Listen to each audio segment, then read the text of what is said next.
Ya, setelah UTS kita akan mempelajari konsep switching.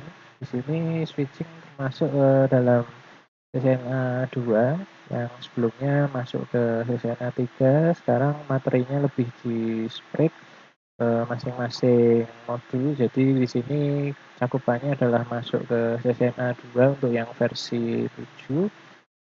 Kemudian ini yang bisa membantu kita untuk proses pembelajaran. Jadi ada animasi, video, kemudian ada juga di modul untuk check your understanding, interactive activity, syntax checker, dan juga ada packet tracer activity. Kemudian juga ada hand-on lab dan juga class activity, dan juga ada modul quiz dan juga summary-nya. Oke, yang pertama adalah switching konsep di sini. Kita melihat bahwa objektifnya kita mengetahui frame forwarding. Jadi bagaimana kita bisa menjelaskan frame yang isinya adalah MAC address itu di-forward ya. Sebelumnya memang ada paket dari layer 3, layer 4, layer 5, ya, paket bawaan yang harus di-forward ke layer yang lebih bawah. Kemudian di situ nanti akan di-forward ke switch dengan tabel. Jadi nanti ada tabel MAC address yang akan dipelajari. Dan untuk switching domain di situ kita akan membandingkan collision domain dengan broadcast domain. Bedanya di sebelah mana? Oke, untuk frame forwarding, jadi untuk switching di networking di sini ada dua terms yang bisa kita pakai, yaitu ingress dan juga egress. Ingress adalah untuk entering interface, jadi kita bisa mengetahui source MAC address dari paket yang ingin dikirim itu dari device yang ada di sebelah mana, di switch sebelah mana. Kemudian egress di sini akan berbicara mengenai destination MAC address. Bisa jadi destination MAC address itu ada di switch itu sendiri. Dan masing-masing switch bila dihubungkan secara terang dengan switch yang lain, maka dia juga akan forward data dari MAC address yang akan di forwarding di sini ke masing-masing switch yang terkoneksi, dan juga ada router mungkin yang terkoneksi juga di situ akan di forward. Kemudian di situ switch akan melakukan forward berdasarkan ingress interface-nya. Jadi source-nya ada di port sebelah mana yang dipakai. Dan kalau misalnya terangnya itu ada di port 6, maka nanti juga akan di forward ke port 6 sehingga di situ nanti kita bisa mengetahui misalnya source-nya datang dari port 2, di sini ada satu laptop yang meminta satu paket di destination address-nya di mana. Kemudian di situ nanti juga akan di-forward ke port 6. Kalau misalnya port 6 ini nanti terhubung dengan switch lain, ya di situ bisa terhubung misalnya ini dengan port 1 di switch lain, maka juga akan di-forward ke situ untuk masing-masing data dari MAC address yang ingin dicari. Melalui di situ kita mengetahui source-nya di mana dan juga destination-nya. Kemudian di situ switch nanti akan menggunakan MAC address untuk destination dan juga source-nya. Nanti akan kita lihat di animasi supaya lebih jelas. Kemudian di sini switch ya di situ tidak akan mengizinkan traffic untuk di-forward di interface out-nya. Ya, ketika di situ dia mereceive suatu traffic, sehingga di situ traffic-nya pasti bisa dipastikan bahwa source-nya dari mana dan juga destination-nya akan di mana. Sehingga port dari source tidak mungkin akan dipakai di situ untuk mencari destination. Kemudian untuk switch MAC delta brace di sini kita bisa cek bahwa switch di sini menggunakan destination MAC address. Sebetulnya cukup interface itu kalau tanpa proses frame sequence check ya. Di sini ada satu proses pengecekan sequence dari frame. Ya, di situ bisa dicek apakah urutan dari paket yang sampai di situ sudah betul. Jadi masing-masing frame-nya itu sudah mengandung paket dari layer sebelumnya, atau di situ urutannya apakah sudah cepat. Jadi di layer 2, layer 4, ya, dan beberapa layer yang lain itu dilakukan terutama untuk mengurutkan paket-paket itu, ya, sesuai dengan urutan dari isi dari paket tersebut. Maka di situ perlu dilakukan suatu proses cek sequence. Kemudian nanti switch ini akan membangun sebuah MAC address table, ya, ini dikenal dengan istilah content addressable memory atau CAM table. Ya, CAM table ini mungkin biasanya sering juga keluar di ujian, sehingga maksudnya ujian CCNA, ya. Jadi di sini bisa nanti teman-teman hafalkan prosedurnya dan juga beberapa istilah, ya. Kemudian ini step yang akan dilakukan ketika switch itu melakukan learn dan forward. Yang pertama, dia akan menambahkan source MAC. Memang kalau di situ belum ada di tabel pada awalnya, maka dia akan menambahkan source MAC yang baru dan juga akan di-forward ke switch lain yang terhubung secara terang, ya. MAC tersebut juga akan ditambahkan bila belum pernah ada di switch yang lain. Kemudian di sini dia akan mereset timeout, ya, settingnya. Itu akan kembali ke 5 menit jika source-nya itu memang ada di tabel. Di sini untuk memastikan aja supaya dia tidak melakukan write MAC berulang-ulang. Kemudian dia akan melakukan forward, jadi memastikan bahwa destination address yang ada di situ sudah betul, ya. Jadi di sini kita cek jika destination MAC di MAC address table itu di-forward ke specific port, maka di situ kita akan mendapatkan tambahan ketika paket itu dikirim balik dari paket tujuannya. Di situ nanti akan ditambahkan, ya. Misalnya tadi kalau kita mengirim dari port 1 ke port 3, maka port 3 di sequence selanjutnya akan ditambahkan sebagai source MAC address yang baru karena paket tujuan itu akan dikirim balik. Ya, misalnya kalau kita merequest sesuatu ke komputer tujuan, di situ nanti komputer tujuan akan mengembalikan paketnya ke komputer asal yang mengirim paket, sehingga di situ nanti bisa kita tambahkan source baru, yaitu komputer tujuan sebagai MAC address tambahan di tabel yang sudah kita punyai tadi. Dan kemudian di situ bila destination MAC tidak ada di tabel, maka di float out, ya. Jadi ke semua interface yang ada yang terkoneksi dengan switch lain atau yang terkoneksi dengan router lain. Kemudian di sini akan ditunjukkan bagaimana MAC address tabel itu akan dikoneksikan ke switch. Jadi kita bisa melihat satu animasi.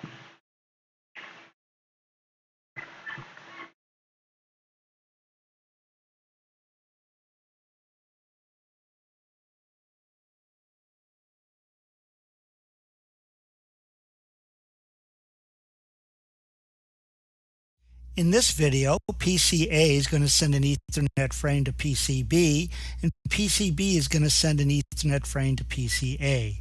We're going to Ya, examine jadi how komputer A dan switches komputer B ini S1 akan and bertukar S2 informasi. build their MAC address tables, and also how they forward frames based on the information in those MAC address tables. Yang ada di PCA has bagian an bawah Ethernet itu frame to send adalah to frame PCB.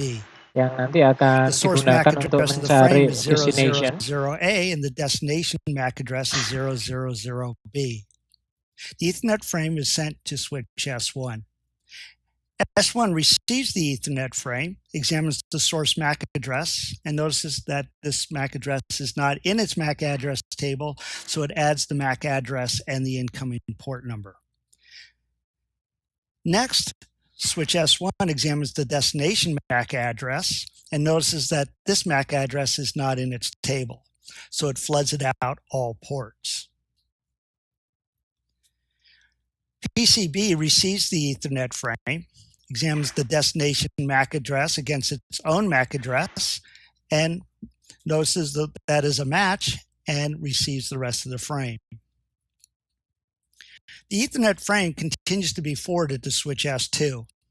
Switch S2 examines the source MAC address of the frame and notices it is not in its MAC address table, so it adds the MAC address and the Jadi incoming port switch to yang its lain MAC juga address table. menerima hasil forward dari Next, switch MAC S2 address yang examines the ada di destination MAC source address, awalnya. notices that is not in its MAC address table, so it floods it out all ports. Ya, karena B ini juga tidak ada di switch 2, maka receives the dia Ethernet akan di frame and forward its MAC melalui address port does 4 not ke match port the 1 dari destination router. MAC address of the Ethernet frame, so it does not accept the rest of the frame.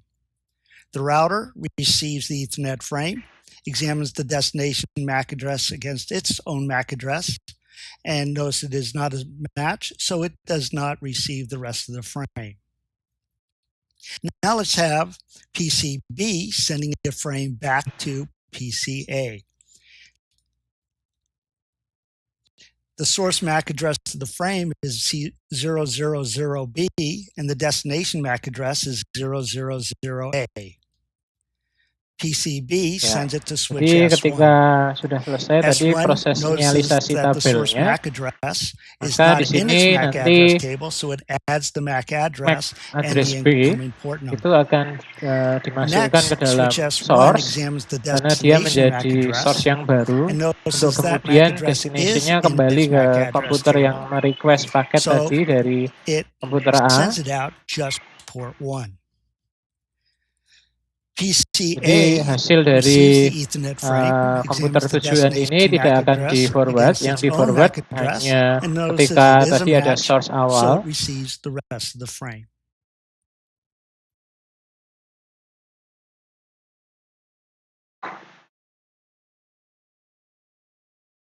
Saya rasa penjelasan yang ada di video ini akan sangat membantu kita. Silahkan dicek ulang bila ingin memperhatikan lebih lanjut. Maka di sini ada beberapa jenis juga untuk frame forwarding. Yaitu yang pertama adalah store and forward. Tadi yang dilakukan di video adalah contoh dari store and forward. Jadi yang di receive di sini adalah setiap frame dan kita pastikan frame itu valid. Sehingga di sini store dan forward adalah default setting yang nanti akan dilakukan di dalam switch di Cisco. Kemudian ada satu metode yang lain yaitu cut-through switching. Di sini yang di forward hanya frame yang dibutuhkan untuk mencari destination-nya saja. Jadi setelah kita menentukan destination MAC address dari frame yang mana, maka di situ informasinya cukup. Tidak perlu sampai frame sequence check di situ dilakukan, tapi cukup sampai destination MAC address itu bisa digunakan langsung untuk mengirim destinasi dari paket yang akan dituju ada di sebelah mana. Jadi proses ini akan cukup efisien dan tidak terlalu banyak memakan bandwidth maupun memori dari switch. Sehingga untuk mengaktifkan cut-through switching ini memang perlu disetting di switch-nya. Jadi kita bisa tambahkan parameter, di situ di set, metodenya adalah cut-through switching. Dan di sini yang membedakan antara store dan forward dan tadi adalah cut-through switching, ada proses error checking. Jadi di situ ada frame check sequence atau CRC error. Frame yang rusak ya, atau di situ berisi paket yang tidak diizinkan, maka di situ bisa dibuang. Ya, kemudian di situ ada buffering. Jadi ingress interface sebagai pengirim di situ akan melakukan buffering ketika dicek melalui FCS. Kemudian di sini dia akan mengizinkan switch untuk mengizinkan potensial difference di speed ya antara ingress dan egress. Jadi memang karena sistemnya di situ ya sebetulnya bisa kita kirim dulu destination-nya. Kemudian paket yang lain itu menyusul meskipun semuanya nanti ikut di forward. Tapi di situ ada buffering ya. Jadi ada perbedaan speed yang terjadi antara ingress dan egress-nya. Jadi kalau kita lihat di sini ini untuk paket yang lengkap itu di situ akan mengandung ya di situ ada preamble-nya. Kemudian ini yang sebetulnya cukup kita butuhkan di metode cut through. Jadi ketika 6 bytes ini sudah berhasil dicek, maka paket bisa langsung di forward tanpa kita perlu melihat source-nya dari mana. Tipe ini biasanya nanti kita akan melakukan checking untuk IP versi 4 atau IP versi 6.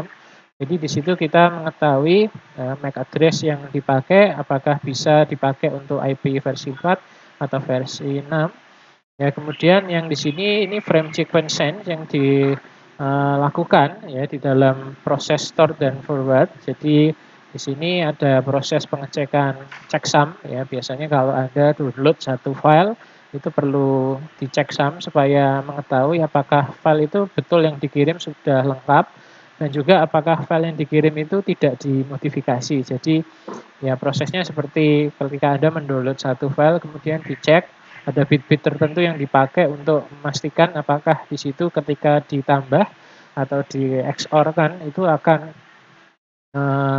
menghasilkan nilai yang valid atau nilai true. Ini hanya di bagian frame header-nya saja kalau kita lihat di situ ya paket yang penting yang ada di layer 2. Kemudian network header dan transport header ini adalah paket bawaan yang dibawa yang ada di layer 2. Sehingga di situ ya ini adalah secara garis besar. Kemudian kalau mau dilihat secara lebih detail bytes-bytes yang ada di situ, preamble-nya ada 8 bytes ya, destination 6 sama dengan source-nya. Kemudian type-nya ini ada 2 bytes dan CRC-nya 4 bytes. Jadi kalau kita total di situ ya cukup besar kalau misalnya kita butuh mengirim seluruh paket dulu di buffer dulu baru nanti kita bisa cek apakah CRC-nya itu error.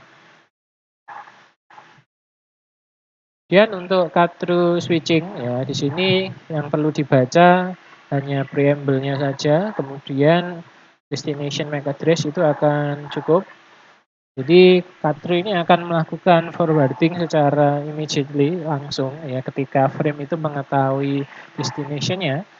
Kemudian di situ ada fragment free method yang akan mengecek destination dan akan memastikan bahwa frame tersebut ya pasti di situ 64 bytes. Kemudian di sini kita akan mengeliminasi yang lain ya. Kemudian setelah itu ini metode ini akan cocok bila digunakan ada latensi yang di situ ada 10 microsecond ya sekitar itu untuk latensinya.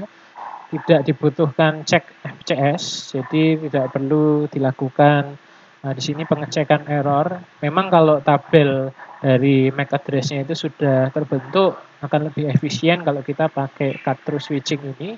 Tapi kalau mungkin proses pembentukan pertama ya di situ kita pakai store dan forward dulu supaya semua informasi dari switch ada MAC address apa saja di dalam portnya di forward dulu, di store.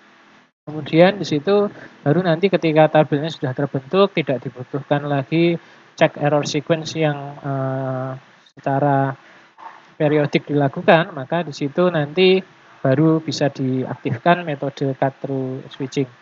Ya di sini pasti ya secara tidak langsung mempengaruhi bandwidth ya, di isunya di bandwidth.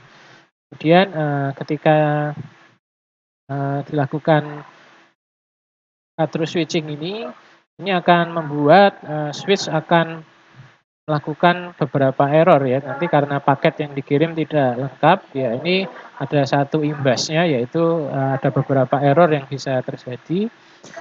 Kemudian di situ tidak bisa support port dengan speed yang berbeda-beda karena saya yakin terang yang ada di masing-masing switch itu akan beda speednya dengan masing-masing akses yang dibuat. Bisa jadi terang speednya paling bandwidth-nya itu bisa paling cepat di antara port-port akses yang lain ya sehingga di sini tidak support untuk hal seperti itu sehingga ya ini akan lebih cocok kalau memang bandwidth yang dipakai di masing-masing port juga speednya itu sama. Dan ini untuk switching domain. Jadi kalau Anda pelajari mulai dari teknologi informasi ya, di situ kita mengerti bahwa ada collision domains. Jadi switch di sini akan mengeliminasi collision domains dan akan mengurangi congestion. Dan di situ untuk full duplex pada link Ya ini collision domain akan dihilangkan. Kemudian jika ada satu atau lebih device yang beroperasi dalam mode half duplex, ya di sini akan ada collision domain tetap ya, karena di sini ada contention yang terjadi antara bandwidth-nya, dan collision di situ memang akan diizinkan. Dan beberapa device termasuk Cisco dan Microsoft itu menggunakan auto negotiation ya untuk default setting dari duplexnya dan speed. Ya, jadi untuk mengenali apakah full ataukah half, di situ dilakukan auto negotiation, kemudian nanti akan dipilih speed yang paling cocok. Ya kalau masing-masing device ada 1 giga di situ ya bisa dipakai masing-masing 1 giga, tapi kalau yang satu device 1 giga, yang satu device 100 MB, maka yang dipilih yang lebih secure yaitu 100 MB yang mensupport device yang ada di sebelah kiri itu misalnya. Jadi di sini collision domain itu akan terjadi ketika di sini kita mempunyai satu atau lebih device pada mode duplex. Sehingga di situ akan muncul collision domains. Kenapa? Karena ketika kita menggunakan half duplex bisa jadi proses pengiriman dan juga proses penyampaian kembali dari paketnya itu bisa dalam saat yang bersamaan sehingga terjadi collision.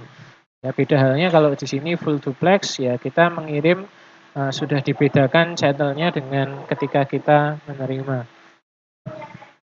Kemudian untuk broadcast domain di sini dia bisa melakukan extend di setiap layer 1 atau layer 2 pada device di LAN-nya. Kemudian hanya pada layer 3 device atau router. Di sini dia akan memecah broadcast domain ya, atau disebut juga MAC broadcast domain. Jadi broadcast domain di sini terdiri dari semua device pada LAN yang di sini menerima broadcast traffic-nya. Kemudian di layer 2 switch di situ akan mereceive broadcast. Ini akan di float out ke semua interface kecuali dari ingress-nya. Kemudian beberapa broadcast di sini bisa juga mengakibatkan adanya tabrakan dan juga ada poor network performance. Ya, jadi kita bisa di sini untuk melakukan increasing device pada layer 1 atau pada layer 2. Di sini kita harus mengextend juga broadcast domainnya supaya di situ tidak terjadi congestion. Ya, jadi kita perlu menambahkan beberapa interface baru, switch baru kalau memang di beberapa device itu sudah full ya yang diisi oleh device layer 1 atau yang diisi dengan layer 2 yang lain, ya kita harus memperhatikan kapan terjadi broadcast domain.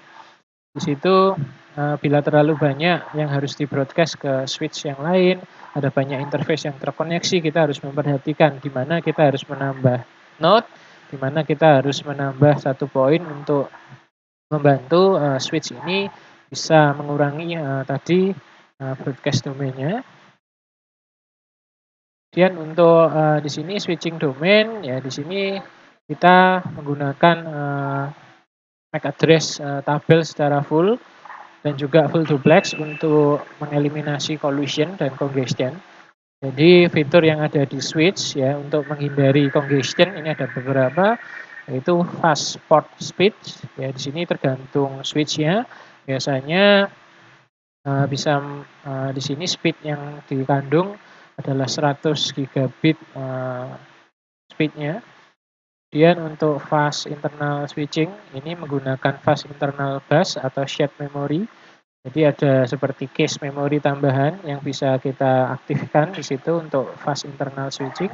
Kemudian ada juga large frames buffers ya di sini kita mengizinkan temporary storage ya ketika di situ memproses data yang besar, frame yang besar, ya kita mengizinkan temporary storage ini untuk membantu proses buffering. Dan juga ada high port density di sini menyediakan beberapa port ya, untuk beberapa device untuk bisa dikoneksikan ke LAN dengan cost yang lebih rendah, dan juga di sini menyediakan local traffic ya dengan congestion yang lebih rendah. Jadi ini adalah fitur-fitur dari switch yang bisa kita tambahkan di konfigurasi ya, untuk melakukan Ini biasanya kalau di CCNA tidak terlalu dalam mempelajari teknik tuningnya, tapi nanti bisa kita pelajari di CCNP dan di situ bisa kita atur ya beberapa parameter yang di situ bisa menambah performance dari switch itu untuk mengurangi congestion. Dan yang terakhir adalah quiz. Jadi apa yang kita pelajari tadi kita bisa persingkat dengan beberapa poin di sini. Ada frame forwarding tadi, kemudian ada switching domain. Kita menyadari bahwa butuh full duplex ya di situ karena semua akan di forward, akan di float ya ke semua interface dari broadcastnya. Ya broadcast di sini dipecah ya di layer 3 untuk router yang dihubungkan. Kemudian switch bisa extend broadcast domain tapi tidak bisa menghindari collision.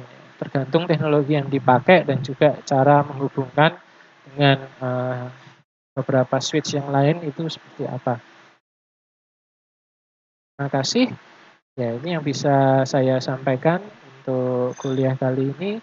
Atas perhatiannya saya ucapkan terima kasih.